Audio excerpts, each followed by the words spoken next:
Meditation take place.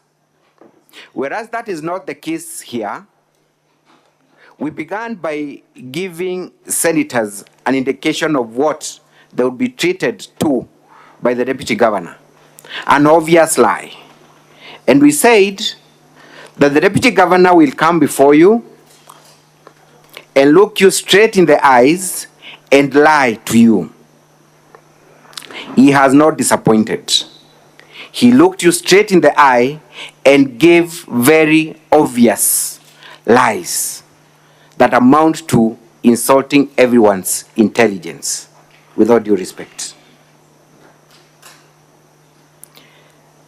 Honorable members of the Senate, what then are you supposed to do with that kind of a witness? Who will come before you amidst the weight of evidence, amidst facts, and still take you through a lie and want you to believe them? And I started by saying that is the kind of witness that you should be angry at, that you should exercise anger at. You have that right. That moment, honorable senators, has come for you to tell the deputy governor that he had a duty to ensure that he speaks the truth.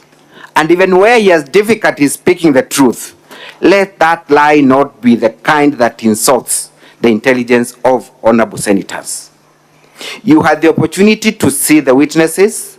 You had the opportunity to hear the witnesses. You had the opportunity to analyze and question every statement from the witnesses.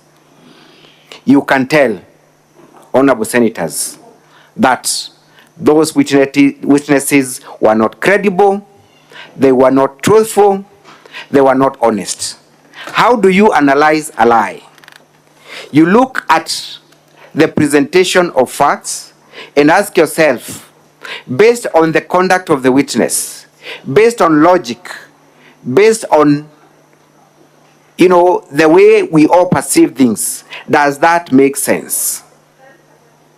When the deputy governor stands before you on oath, having lifted the Bible, and tells you, number one, that he does not know Dennis Misati, yet that is the son to his 32-year-old good friend, a friend that they have done each other favors, a friend that they have visited each other, mourned together, celebrated together, but he does not know Dennis.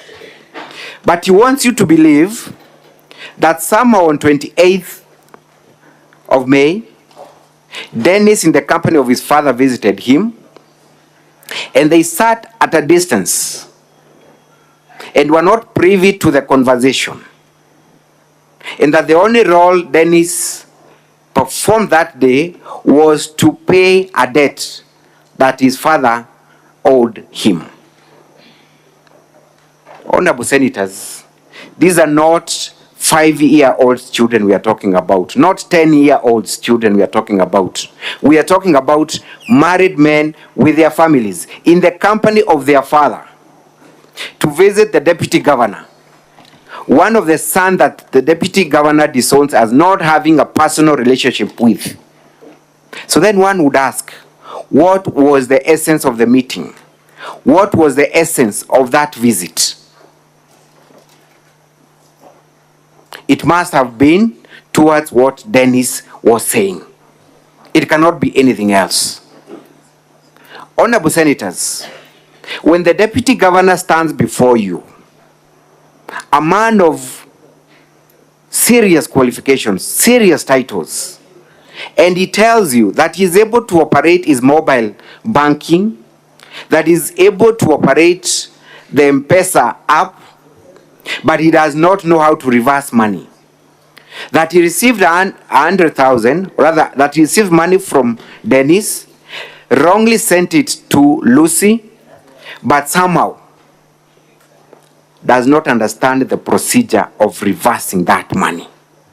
Is it that equivalent to the defense that was given by that gentleman who forced himself on that girl? 2 days after that money was erroneously sent, the deputy governor has not visited any Safaricom shop. The deputy governor has not even talked to his aide, because he is entitled to one. He has not talked to his personal secretary to assist him with a simple reversal.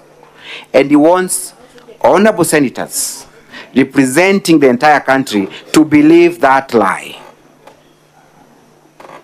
That is not a lie that you can afford to fall for.